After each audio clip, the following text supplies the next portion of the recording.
काल खूप रात्र झाली होती म्हणून थोड्याशा लाद्या बसवायच्या बाकी राहिल्या होत्या, म्हणून आज सकाळीच आम्ही पटापट त्या लाद्या बसवून घेतल्या आणि साईडला लाद्या बसवायच्या राहिल्या होत्या त्या लाद्या दादाने संध्याकाळी पटापट कटिंग करून घेतल्या। दादा लाद्या कटिंग करत होता म्हणून हा अमोल बघा कसा कानात बोट टाकून राहिलाय। कितीही थंडी असली तरी थंडा पिणं काही कमी नाही करायचं। आज परत सुधाकरने थंडा आणला होता, थोडा वेळ बसून थंडा वगैरे पिऊन परत आम्ही कामाला लागलो। आज अमोल आणि भावेशचा काम करायचा खूप मूड झालेला वाटतं। हे बघा ना कसे अमोल लाद्याचं माप घेत होता आणि भावेश लाद्या कटिंग करत होता। इकडे परत भावेश आणि अमोल कोपऱ्यात लादीचा तुकडा लावत होते आणि राहुलचं तर भलतंच काहीतरी चालू होतं। सिमेंट घेऊन खेळायला लागलेला आणि वेगवेगळ्या डिझाईन पण बनवत होता। मी त्याचा व्हिडिओ काढत होतो हे त्याला माहीतच नव्हतं।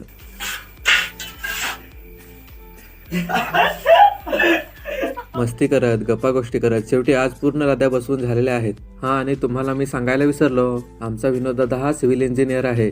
जर का तुम्हाला बांधकाम, लाद्या बसवणे आणि इतर सर्व घराची कामे करायची असतील तर आमच्या विनोद दादांना नक्की संपर्क करा। विनोद कुंभारे फ्रॉम बोईसर कुकडे। कॅप्शन